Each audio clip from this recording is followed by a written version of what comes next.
knowledge of scales so that they become automatic, not have to think about them at all.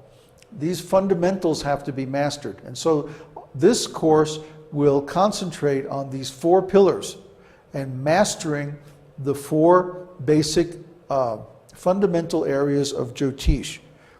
Then later courses will deal with chart interpretation and combinations and so on. So now one more topic before we move on, and that is the ontological function of the astrological chart. The astrological chart in Jyotish is called Kundali Chakra. Kundali means birth, and chakra means a wheel. The sky is called a chakra because it's a wheel. It moves around. It turns around the hub, which is the pole star, which is right now Polaris or Dhruvaloka. So the Kundali chakra, it's a very interesting device because even though it's based on time, it gives you a viewpoint that is exterior to time. What do I mean by that?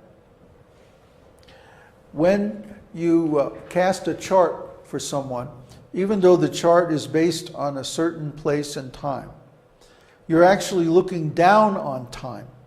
And by manipulating the chart in various ways, you can get a perspective on the different aspects of time. Oh, Kundali means birth. Chakra means wheel. So in other words, by giving a map of time, the Kundali chakra allows us to have a viewpoint that's outside of time.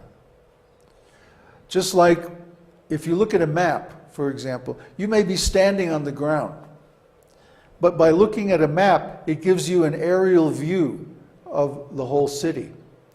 And that way it's very easy to find your way around, even though from ground level it may look very confusing.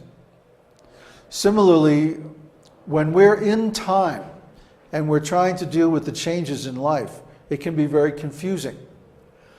But the Kundali chakra or astrological chart gives us an overview of time. It gives us a point of view that's above time, just as a map gives us a point of view that's above the ground, even though we may be standing on the ground. So even though we may be stuck in time, stuck in the material energy, the astrological chart gives us a point of view that's outside of that energy. And with the information given in the Vedic scriptures for interpreting the chart, it allows us to see what is the shape of time at the particular time when we're born, and how we can recognize what's going to happen in the future based on that information.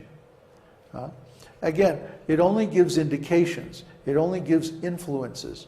It's not the absolute truth. But it gives us an idea of how the trap is configured and how it's sprung, how it works and how it's catching us.